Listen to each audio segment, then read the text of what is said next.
Assalamualaikum warahmatullahi wabarakatuh. Jumpa lagi dengan saya Bu Has, dan kali ini saya akan menjelaskan materi dari mata kuliah Statistika Probabilitas. Judul dari materinya yaitu Kaidah Pencacahan. Kaidah pencacahan yaitu sebuah cara atau aturan untuk menghitung seluruh kemungkinan yang bisa terjadi dalam suatu percobaan tertentu. Nah, untuk menghitung seluruh kemungkinan dalam suatu percobaan tertentu, kita bisa menggunakan dalam kaidah pencacahan ini ada 4 metode ya. Yaitu metode yang pertama yaitu aturan pengisian tempat atau yang biasanya disebut dengan metode filling slots. Kemudian yang kedua yaitu bilangan faktorial, yang ketiga permutasi, dan yang keempat yaitu kombinasi. Jadi ada 4 metode dalam kaidah pencacahan yang biasa kita jumpai ya. Oke.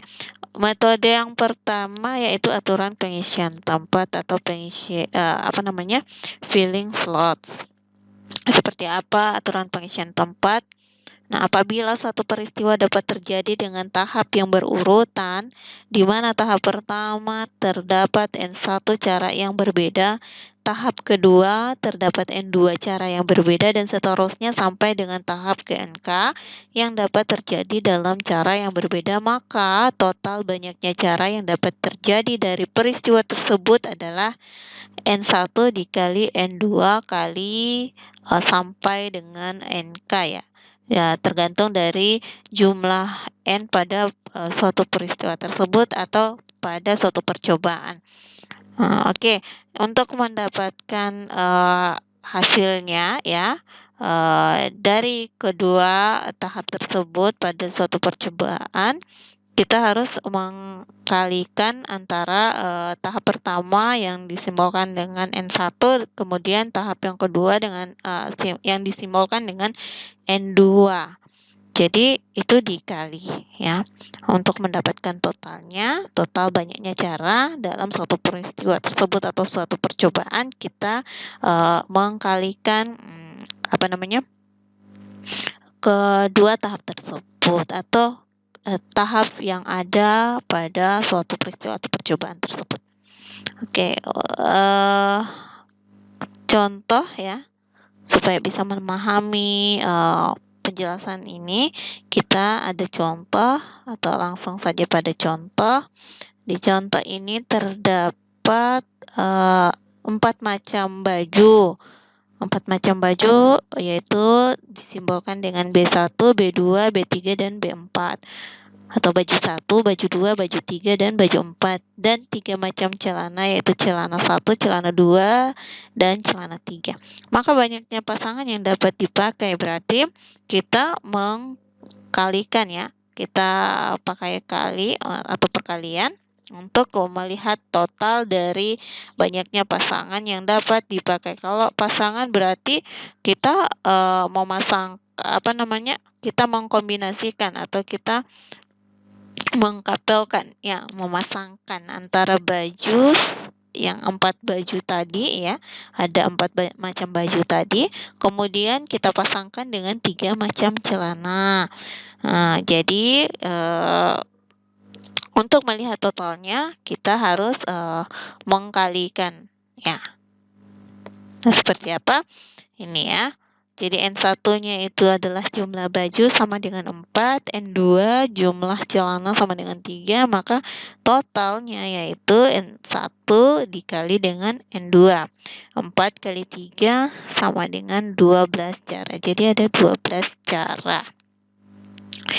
12 cara kita untuk mengkombinasikan ya atau memasangkan antara baju sama celana. Karena bajunya ada 4 dan celananya ada 3, jadi kita bisa punya 12 cara untuk menggunakan atau memasangkan antara baju ya dengan celana. Oke, kita lanjut ya. Untuk aturan pengisian tempat berikutnya, ada contoh 2, berapa banyak bilangan ganjil yang terdiri atas 3 angka yang dapat dibentuk dari angka-angka 5, 6, 7, 8, dan 9 bila setiap angka hanya dapat digunakan sekali. Nah, seperti metode yang kita gunakan tadi ya untuk aturan pengisian tempat, kita mengalihkannya antara N1 atau sebanyak jumlah N-nya ya yang terdapat dalam suatu percobaan atau peristiwa. Nah, pada percobaan atau peristiwa ini di soal ini atau pada kasus ini ya ada berapa jumlah N-nya kita bisa ketahui dari kita bisa baca dari soalnya ya berapa N-nya tergantung dari soalnya. Nah, di sini berapa banyak bilangan ganjil yang terdiri atas 3 angka. Berarti kita diminta untuk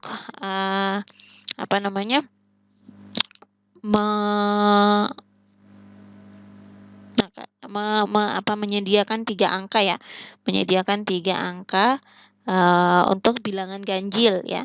Menyediakan bilangan ganjil yang terdiri atas 3 angka. Berarti kita diminta untuk menyediakan 3 angka. 1, 2, 3. Nah, 3. Nah, oke. Apakah ini adalah jumlah N-nya? N1, N2, N3? Ya, benar. Jadi ada 3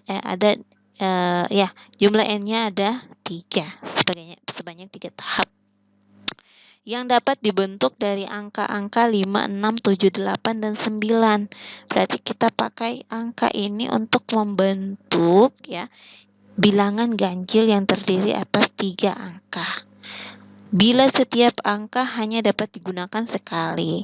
Jadi, di sini yang diminta pertama, kita harus perhatikan ya, berapa banyak bilangan ganjil yang terdiri atas 3 angka.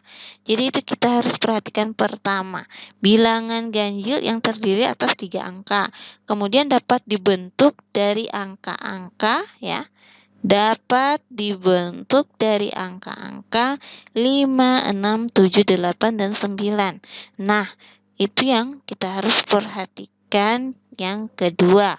Kemudian yang ketiga, bila setiap angka hanya dapat digunakan sekali. Itu yang harus kita perhatikan yang ketiga pada soal ini. Nah, yang mana yang dikatakan bahwa setiap angka hanya dapat digunakan sekali? Ya ini, angka 5, 6, 7, 8, dan 9. Jadi ada angka 5, 6, 7, 8, dan 9. Oke, nah sekarang kita kembali ke yang pertama.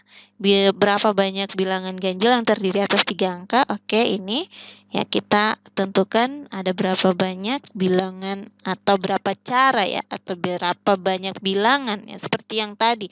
Ada berapa cara kita mengkombinasikan antara baju dengan celana. Nah, di sini ada berapa cara kita ada berapa cara kita mendapatkan ya membentuk bilangan ganjil ya. Bilangan ganjil yang terdiri atas 3 angka yang dapat dibentuk dari nilai-nilai ya. Ada dari angka-angka ini ya. Oke. Yang kedua, 5, 6, 7, 8, dan 9. Oke. Ibu tuliskan di sini ya. 5, 6, 7, 8, dan 9. Oke, ada 5 ya. Ada 5 angka ini yang kita pakai untuk membentuk 3 angka bilangan ganjil. Oke. Nah, setiap angka hanya dapat digunakan sekali. Oke. Untuk membentuk bilangan ganjil. Ya, dikatakan bilangan tersebut ganjil atau tidaknya, kita dapat melihat dari digit terakhirnya. Kalau 3 angka berarti ada 3 digit ya. 3 digit berarti angka tersebut atau nilai tersebut dikatakan ratusan ya. Seperti ini contoh, 100, atau 110 lah, 110 sama 109 misalnya tuh. Nah, jadi ini kita bisa mengetahui bahwa dia bilangan ganjil atau tidaknya itu kita lihat pada digit terakhirnya. Nah, digit terakhir di sini, oke. Manakah atau yang bisa kita ketahui bahwa dia itu bilangan ganjil atau tidak? Atau seperti ini saja ya, kita contohkan sesuai dengan bilangan yang bisa kita bentuk dari angka-angka ini. Oke. Nah, 567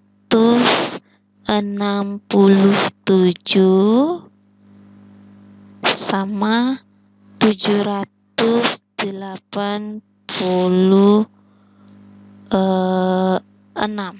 misalnya ya. 786. Nah, oke, kita bisa ketahui bahwa bilangan tersebut merupakan bilangan ganjil atau tidaknya kita dapat ketahui dari digit terakhirnya. Oke, digit terakhir. Nah, yang manakah bilangan ganjil? Bilangan ganjil berarti yang ini ya, 567 atau nilainya itu ganjil. Nah, sedangkan ini adalah genap. Jadi ini ganjil, ini genap atau tidak, bukan merupakan bilangan ganjil. Oke, seperti itu ya. Jadi bisa kita ketahui dari digit terakhir. Oke, kembali kepada kolom yang di atas. Oke. Jadi perhatikan ya, diminta itu yang pertama adalah bilangan ganjil. Jadi untuk menentukan apakah ganjil atau tidaknya bilangan tersebut terletak pada nilai satuannya. Oke, ini satuan, ini puluhan, dan ini ratusan. Karena 3 digit, maka bilangan ini adalah bilangan ratusan atau nilainya ratusan ya. Oke, kita mengisinya dari sini dulu ya, karena sesuai dengan soal yaitu bilangan ganjil. Oke, manakah bilangan ganjil di antara kelima angka ini?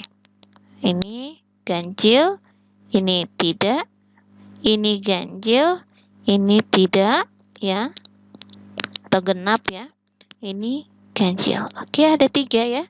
Jadi kemungkinan yang dapat mengisi tempat untuk nilai satuan itu ada 3 angka ya.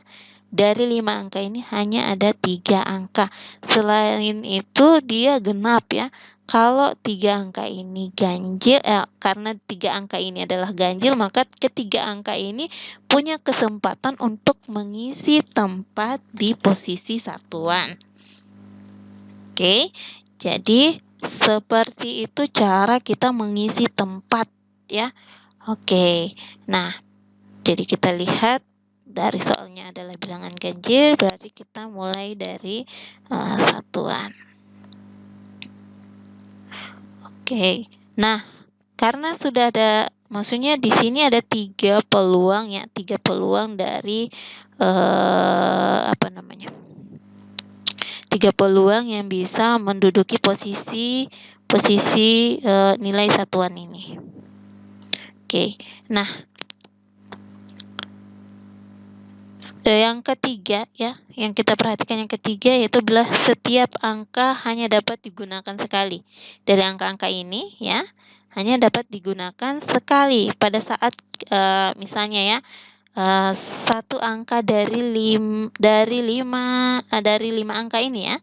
5 angka ini sekali sudah masuk sudah menempati posisi ini ya. Misalnya 9 ya, 9 menempati posisi satuan, maka 9 tidak bisa lagi menempati posisi puluhan. Karena yang bisa menempati posisi ini memang 5, 7, sama 9. Namun jika 9 sudah menempati posisi ini dari 5 angka ini, maka 9 tidak dapat digunakan pada posisi puluhan ya. Jadi 9, misalnya 9 yang digunakan, jadi 9-nya dicoret ya. Oke, jadi ada berapa kemungkinan yang dapat dibentuk ya. Kemungkinan dari angka-angka ini berapa kemungkinannya yang bisa duduk di posisi puluhan. Karena ini dari satuan kita masuk ke puluhan, posisi puluhan ya. Belum di sini, jangan dulu ya. Kita isi dulu pada posisi puluhannya. Oke. Dari 5, 1 sudah dipakai di posisi satuan, maka tinggal 4 kemungkinan yang bisa duduk di atau yang bisa mengisi tempat pada posisi puluhan ya. Ada 4, 5 karena 9 contohnya 9 duduk di atau menempati posisi satuan, maka tinggal 4 yang mungkin bisa duduk di posisi puluhan. Nah, mungkin 5, 6, 7 atau 8. Nah, oke, anggaplah saya saya isi di posisi ini, posisi puluhan, yaitu angka 7 misalnya ya. Angka 7. Oke. 7. Nah, jadi 7 kita hilangkan lagi karena diminta pada soal itu setiap angka hanya dapat digunakan sekali. Nah, karena 7 sudah kita pakai di sini, jadi 7-nya tidak bisa kita pakai lagi di posisi ratusan. Maka sisanya dari 5 angka ini, kalau sudah ditempati 2 posisi ini, maka sisanya tinggal 3 kemungkinannya. Mungkin 5, 6, dan 8. Misalnya saya taruh di posisi yang pertama ini atau posisi ratusan, yaitu angka 8. Jadi saya sudah mendapatkan cara pertama untuk membentuk bilangan ganjil dari kelima bilangan ini. Bilangan ganjil yang terdiri atas 3 angka dari kelima bilangan ini, 5 angka ini ya. Cara pertama yaitu saya dapatkan nilai 879. Apakah ini ganjil atau tidak? Ya iyalah, karena kita bisa lihat itu pada angka satuannya. Pada nilai atau angka satuannya itu ada angka 9, dan angka 9 itu masuk pada bilangan ganjil ya. Jadi cara pertama yaitu saya sudah mendapatkan angka 879. Nah, jadi total keseluruhannya ada 36 cara yang bisa kita dapat untuk membentuk bilangan ganjil yang terdiri atas 3 angka yang dapat dibentuk dari kelima angka ini.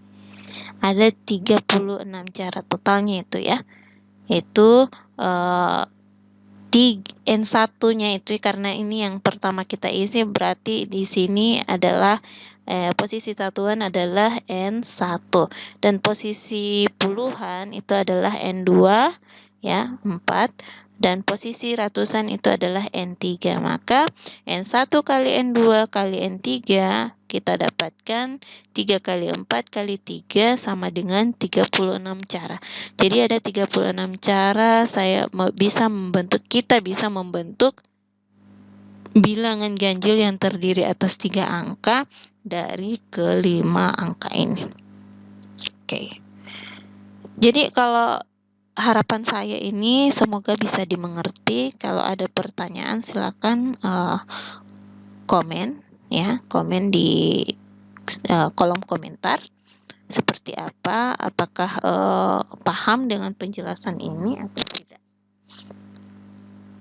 Oke, sekarang kita masuk ke contoh berikutnya untuk aturan pengisian tempat.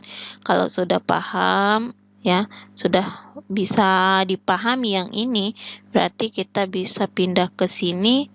Semoga bisa juga dipahami. Nah, karena sudah ada contohnya sebelumnya ya. Oke. Nah, soal berikutnya yaitu terdapat angka-angka ya. Angka-angkanya adalah 1, 2, 3, 4, dan 5. Kemudian disusun 4 digit angka dan nilainya lebih dari 2000. Nah, yang tadi itu kita mengisinya dari angka satuannya dulu ya. Nah, kalau yang ini kita mengisinya dari posisi ribuan. Karena ada 4 digit angka. Yang tadi ada 3 digit angka dan ini ada 4 digit angka. Kalau 3 digit angka berarti kita ketahui bahwa itu nilainya ratusan. Nah, ini 4 digit angka berarti nilainya adalah ribuan. Nah, jadi angka-angkanya adalah 1, 2, 3, 4, dan 5. Disusun 4 digit angka dan nilainya lebih dari 2000. Oke. Berapa kemungkinannya? Karena kita mengisinya bukan lagi di satuan, tapi kita mulai dari posisi ribuan ya. Kenapa? Karena yang diminta yaitu nilainya lebih dari 2000. Kita ketahui bahwa nilai tersebut lebih dari 2000 atau tidak tergantung dari posisi pertama, yaitu posisi pada angka atau nilai atau bilangan ya, bilangan pertamanya ya, posisi pertama yaitu posisi ribuan ya.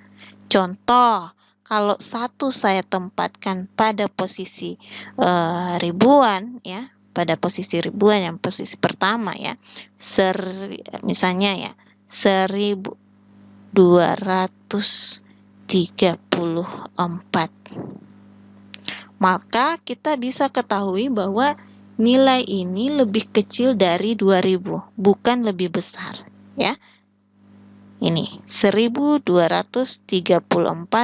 bukan nilai yang lebih besar, yang lebih dari 2000 ya, namun lebih kecil dari 2000. Jadi paham ya, kita mengisinya dari bukan dari posisi satuan lagi, tapi posisi pertama itu posisi ribuan. Jadi berapa kemungkinan di sini dari yang dapat dibentuk dari kelima angka ini? Nah, seperti contoh yang saya jelaskan tadi, bahwa 1 tidak mungkin ya di posisi ini. Jadi kelima angka ini hanya 4 kemungkinan yang dapat kita isi ya di posisi ribuan. 1 tidak ya, 1 tereliminasi. Jadi ada 2, 3, 4, dan 5. Jadi ada 4 kemungkinan ya, 4 kemungkinan. Oke. Nah, sekarang misalnya 2 sudah masuk di sini atau sudah kita tempatkan pada posisi ribuan ya. Posisi pertama yaitu posisi ribuan. Maka 2 tidak bisa lagi kita isi di tempat berikutnya karena sudah dipakai pada posisi ribuan. Jadi 2 anggaplah saya silang ya, karena sudah menempati posisi pertama. Ini cara pertama ya. Cara pertama yang bisa saya bentuk dari kelima angka ini. Oke. Nah, 2 sudah masuk, berarti tinggal berapa angka yang bisa kita gunakan pada posisi ratusan. Jadi 1 tetap masuk ya, 1 masih masuk. 1 di sini bisa dipakai ya. Pada posisi ini 1 bisa dipakai karena ya hanya di sini saja syaratnya. Nilainya lebih dari 2000. Kalau di sini 1 bisa dipakai. Oke. Jadi kalau 2-nya dipakai di sini ya, angka 2 dipakai berarti tinggal berapa kemungkinan di sini kita dapat pakai angkanya. Ada 1, 2, 3, dan 4, yaitu 1, ya, angka 1, angka 3, angka 4, dan angka 5. Ini contoh ya. Misalnya saya ambil 1 pada posisi ini. Oke. Nah, begitu juga seterusnya ya.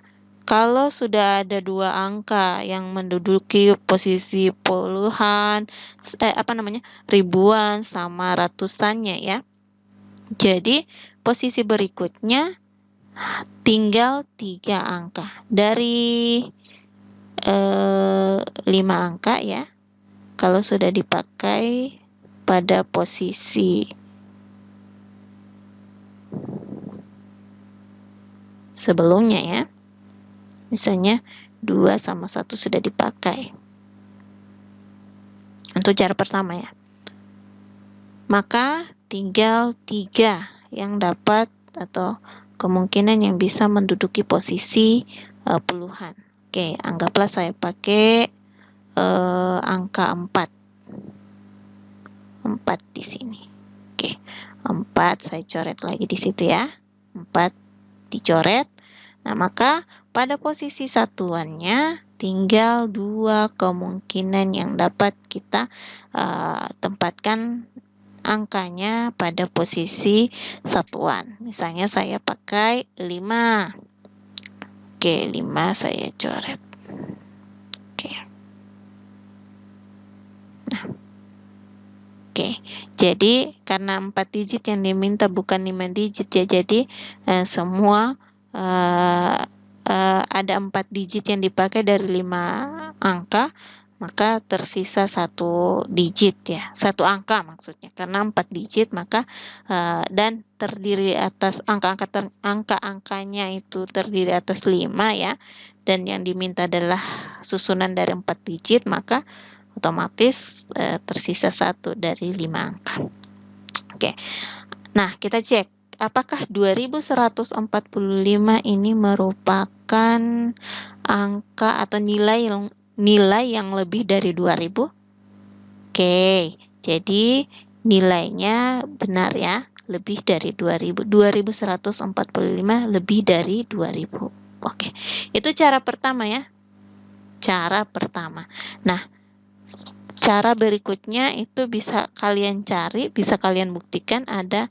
Kalau kalian bisa buktikan itu ada 96 cara ya. 96 cara. Ini cara yang pertama saya sudah dapatkan, yaitu 2145. Nah, kemudian kalian bisa cari sampai tahap atau cara ke-96 untuk mendapatkan nilai yang lebih dari 2000 dari yang dibentuk dari kelima angka ini. Oke, paham ya? Kalau yang tadi kita isinya itu dari belakang karena yang diminta itu adalah bilangan ganjil, dan yang soal ini kita mengisinya dari posisi pertama, yaitu posisi ribuan, karena yang diminta adalah nilai lebih dari 2000. Jadi untuk kesimpulannya yaitu kita bisa dapatkan 96 bilangan atau 96 cara untuk mendapatkan nilai yang lebih dari 2000 dari susunan angka 4 digit angka yang kita bisa bentuk dari 5 angka yang tersedia ini. Oke, N1-nya mana? N1-nya yaitu ini, posisi ribuan, 4. Yang kita isi pertama itu adalah N1.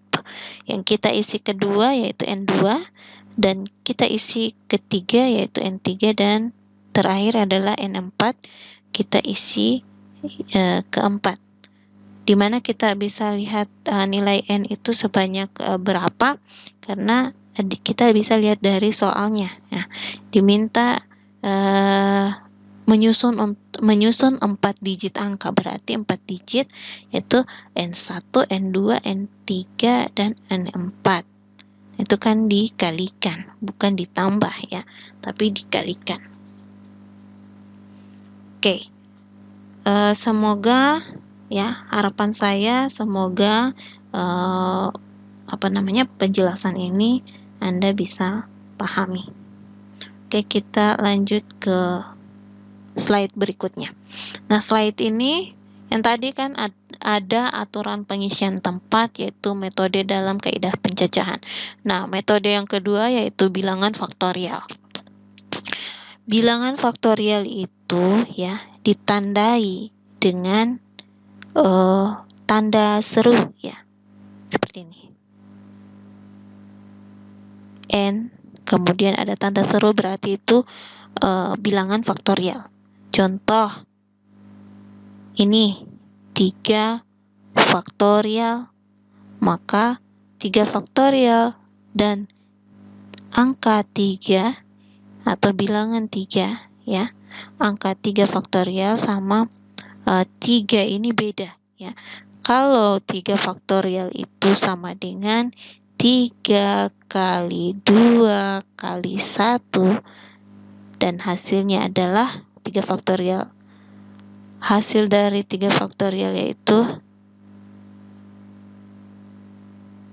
sama dengan 6 ya, karena kita kalikan mundur ya. 3 kali 2 6 kali 1 6.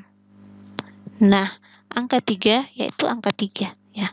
Bukan jadi tidak sama 3 faktorial sama 3. Oke. Jadi itu perbedaan antara 3 faktorial dengan 3. Oke. Nah, sekarang bilangan faktorial seperti apa? Bilangan faktorial itu yang bisa kita lihat kalau ada tanda serunya di belakang angka tersebut, maka itu bilangan faktorial.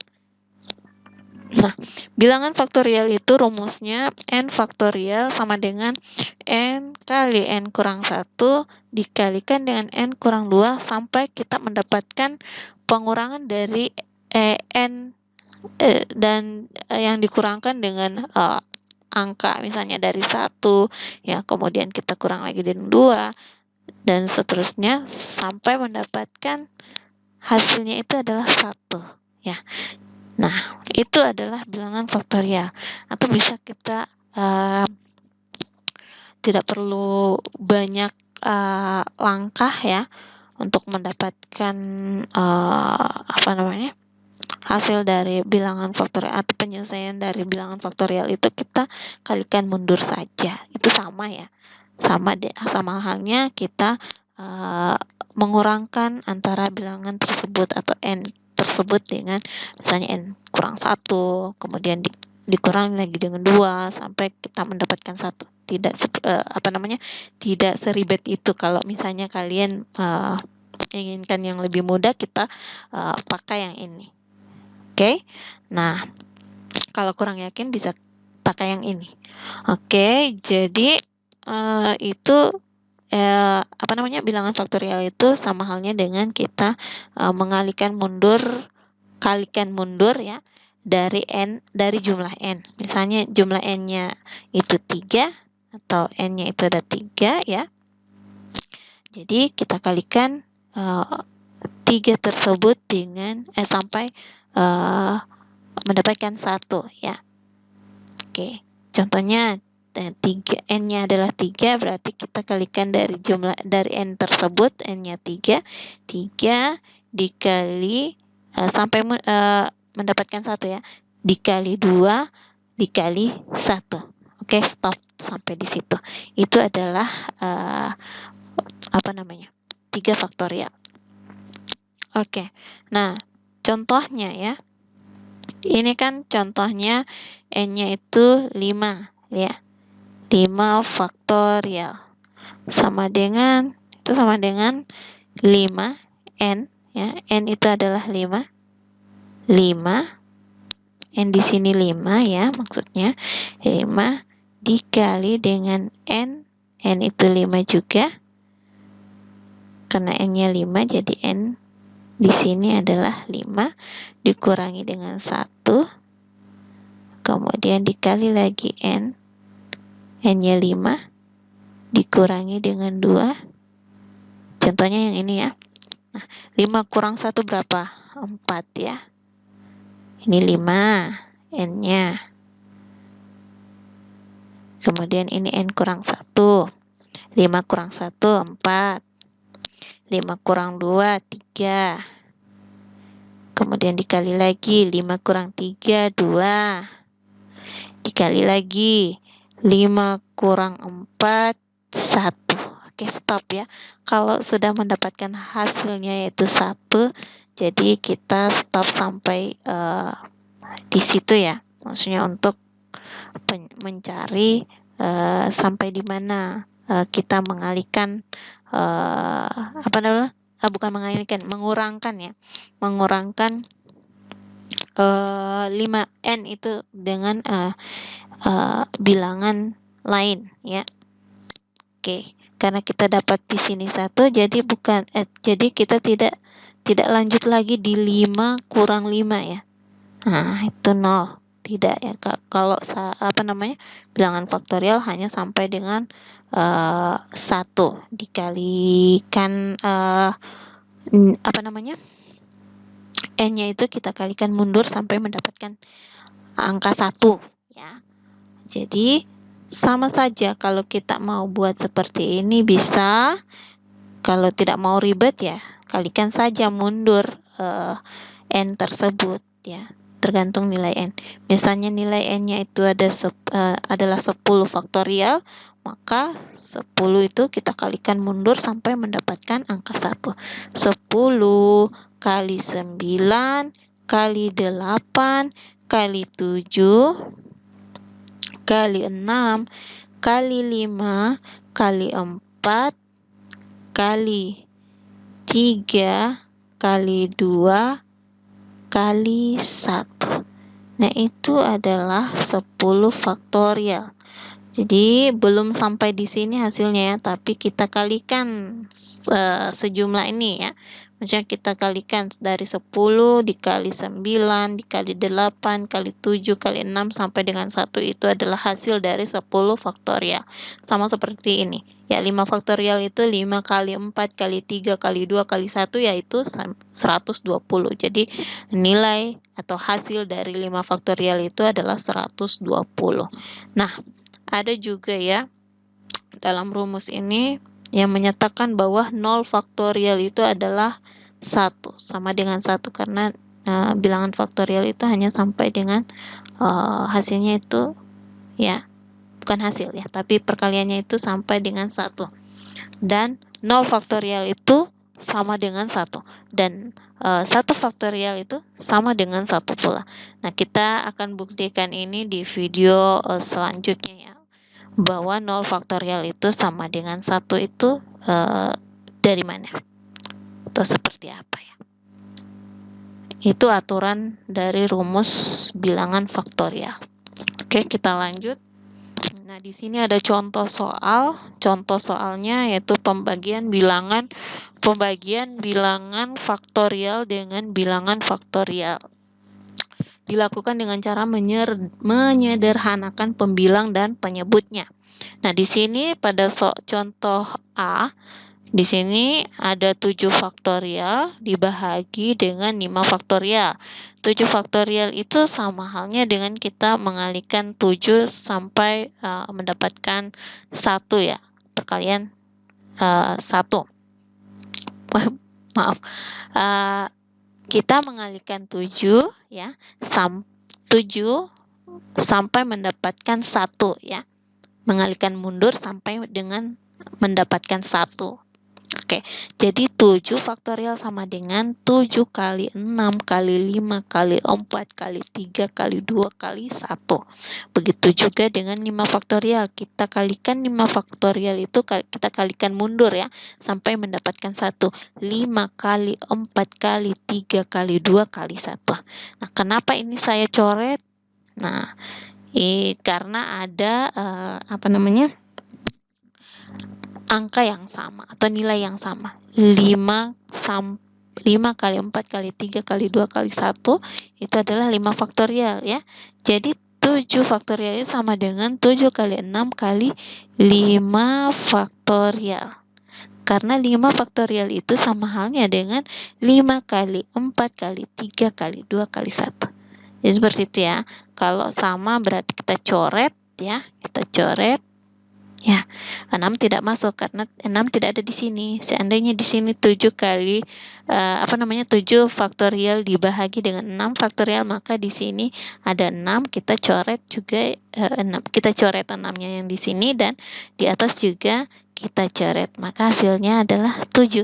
Nah, karena di sini 7 faktorial dibahagi dengan 5 faktorial, maka sisanya itu adalah 7 kali 6 ya. 7 kali 6 sama dengan 42. Jadi itu hasil dari 7 faktorial dibagi dengan 5 faktorial. Oke, nah sekarang pada B, contoh B, 17 faktorial dibagi dengan 15 faktorial. Sama juga dengan yang di atas. Ya, Ibu tidak mengkalikan 15 ini sampai mendapatkan 1 ya. Karena terlalu panjang. Nah, kita stop saja di 15 faktorial. 15 faktorial yang di atas ini sama halnya dengan 15 faktorial yang di bawah. Nah, 17 faktorial itu sama dengan 17 kali 16 kali 15 faktorial. Karena 15 faktorial itu kita kalikan sampai dengan 1 sama halnya dengan 17 faktorial itu kita kalikan sampai mendapatkan 1. Ya. Oke. Nah, jadi 17 faktorial dibahagi dengan 15 faktorial, maka 17 kali 16 kali 15 faktorial dibahagi dengan 15 faktorial. Oke, karena ada nilai yang sama atau angka yang sama, kita coret. Nah, angka yang tidak ada pasangannya ya, atau tidak ada samanya, kita kalikan itu 17 kali 16 maka 272. Jadi 17 faktorial dibahagi dengan 15 faktorial hasilnya adalah 272. Oke, nah ini ada latihan, bisa kalian coba di rumah ya. Bisa kalian coba di rumah bagaimana cara menyelesaikan soal ini atau latihan ini. Nanti coba di rumah, jawabannya nanti bisa dikirim ke ke grup ya, grup WA. Oke, terima kasih. Semoga bisa dipahami. Kalau ada yang tidak paham ya, silakan bertanya. Terima kasih. Assalamualaikum warahmatullahi wabarakatuh.